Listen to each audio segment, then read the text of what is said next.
I am Achilles, the son of the mortal king Peleus and the sea nymph Thetis. In the following chapters, I will tell you the true story about my life. According to a prophecy, my life could unfold in two ways. On one hand, I could live a long, quiet life in obscurity, or I could choose a short but glorious life that would never be forgotten. Guess which one I chose? The superhero's path, of course. Naturally, I chose glory and joined the Greeks in the fight against Troy. Chapter 1. In this chapter, I tell you the story about my birth. I was born as the son of Peleus, king of the Myrmidons, and Thetis, a sea nymph. My birth was surrounded by divine intrigue. Zeus and Poseidon both desired my mother, but when a prophecy of the prophet Calchas revealed that I would become greater than my father, the gods stepped back and allowed my mother marry a mortal. Instead, their wedding was a grand event attended by many gods, but it also set in motion the events that would lead to the Trojan War. The goddess Eris, uninvited to the celebration, threw the fateful golden apple marked to the fairest, sparking a rivalry among Hera, Athena, and Aphrodite. When I was born, my mother tried to make me immortal. She dipped me in the river Styx, holding me by the heel, which then remained vulnerable. Chapter 2. Early life and mentorship. My mother used special rituals to make me immortal. After she dipped me in the river Styx, she anointed me with ambrosia and placed me in a fire at night to burn away my mortality. When my father discovered my mother was holding me over the fire, he intervened. Offended and inconsolable, my mother left the family and returned to sea. So I was raised by my father. During my years in Phthia, I met Patroclus. He had come to my father's court as a young exile, and we grew up together. This legendary friendship later defined the course of the Trojan War. By age 6, my father realized that a mortal palace was not enough to train a demigod of such immense potential. He sent me away from Phthia to Mount Peleus to be educated by the wise centaur Chiron, marking the end of my early childhood. Chiron was famed as the teacher of heroes. He also mentored figures like Hercules, Jason, Perseus, and Theseus. Unlike other centaurs who were wild and unruly, Chiron was civilized, intelligent, and compassionate. The ideal mentor archetype. Chiron trained me in the art of healing. I learned to identify medicinal herbs, prepare remedies to soothe pain, and perform surgery to close gaping wounds. In the field of art and music, I was taught to play stringed instruments, especially the lyre, in order to develop my soul and my emotional depth. I was trained to hunt wild animals with my bare hands in order to develop speed and instinct. I learned how to use the spear, bow, and sword. Chapter 3. In this chapter, I tell you the story about the origins of the Trojan War. The war was triggered by a series of divine and human errors that began at a wedding of my parents and ended with a kidnapping of Helen, the wife of King Menelaus of Sparta. To end the dispute between Hera, Athena, and Aphrodite over who would be the most beautiful, Zeus decided to entrust the Trojan prince Paris with the selection. Paris chose Aphrodite after she promised him the love of the world's most beautiful woman, Helen. Bound by an oath to protect Helen's husband, the Greek kings, led by Agamemnon, assembled a fleet of 1,000 ships to reclaim her. Chapter 4. The Disguise on Skyros. In this chapter, I will tell you the story of my mother's last attempt to save me. My journey to Troy was not a direct path, but rather a sequence of events shaped by my mother's desperate attempts to save me from my prophesied fate. At the age of 16, she disguised me as a girl and introduced me to the court as one of Lycomedes' daughters. I lived there under the name Pyrrha. During my stay among the princesses, I became close friends with Princess Didymea. With her, I fathered my son, Neoptolemus. Chapter 5. The Discovery by Odysseus. In this chapter, I tell you the story about Odysseus' trick, how he unmasked me. The Greek leaders, whom the seer Calchas had advised that Troy could not be taken without me, sent Odysseus to find me. Odysseus, known for his cunning, exposed my disguise through 2 clever tests. Odysseus arrived at the palace disguised as a merchant. He laid out a chest filled with beautiful items, jewelry, fine clothes, and perfumes, but also placed a magnificent sword and shield among them. While the actual daughters of Lycomedes marveled at the trinkets, I immediately reached for the weapons. To be on the safe side, Odysseus had a war horn blown in front of the palace. Believing the island was under attack, I immediately removed my female disguise, grabbed my sword, and was ready for battle.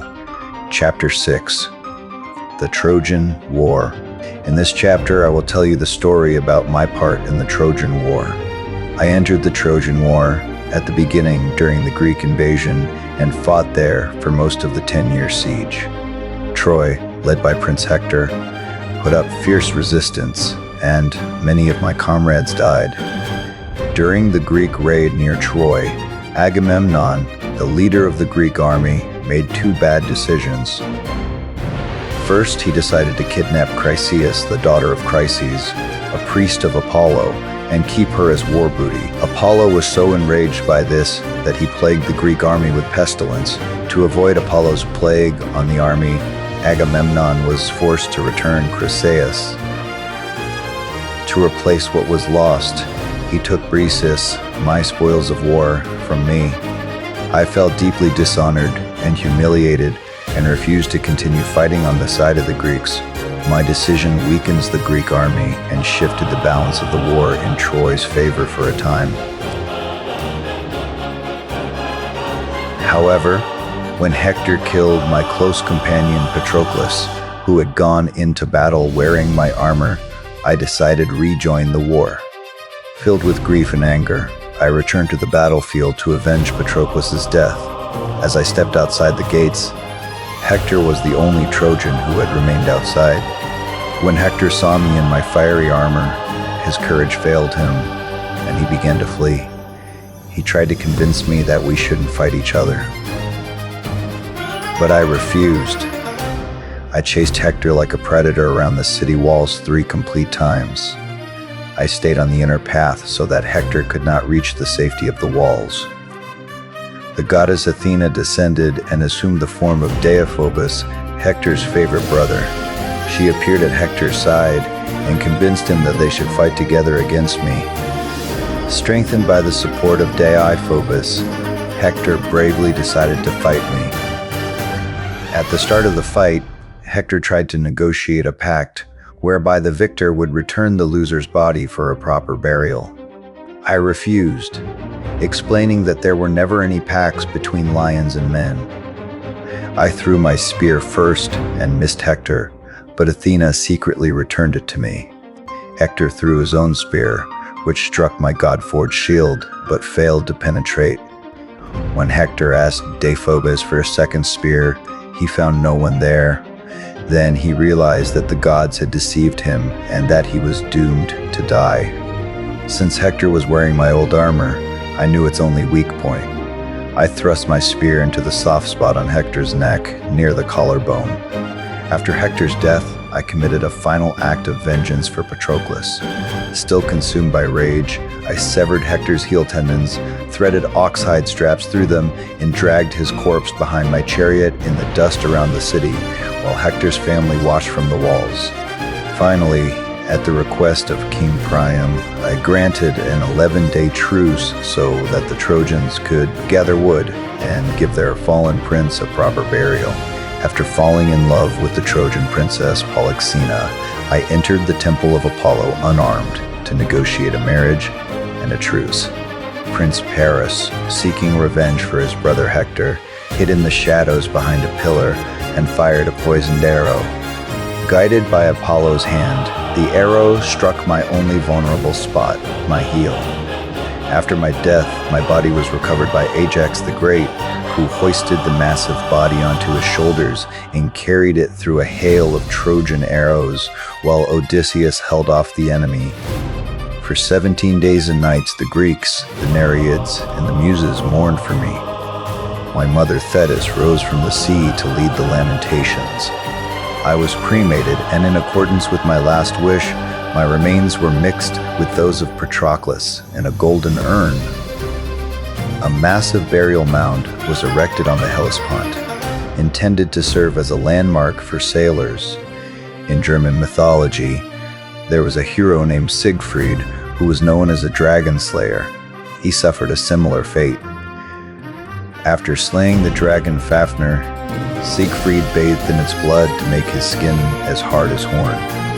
While he was bathing, a leaf from a linden tree fell between his shoulder blades. This small patch of skin remained dry, leaving it soft and vulnerable. Siegfried's wife, Kriemhild, unknowingly revealed the exact location of this spot to the grim warrior Hagen. Believing Hagen wanted to protect Siegfried in battle, she sewed a small silk cross onto Siegfried's tunic to mark the spot where Hagen should guard him. Hagen challenged the swift Siegfried to a race to a nearby spring to see who could drink first. Despite winning the race, Siegfried waited for King Gunther to drink first out of respect. When Siegfried finally leaned over the water to drink, his tunic stretched tight. Hagen took a spear and plunged it directly through the cross on the tunic, piercing Siegfried's heart through his only weak spot. In summary, both superheroes are considered the two pillars of Western heroism, one born of divine waters, the other forged from dragon's blood.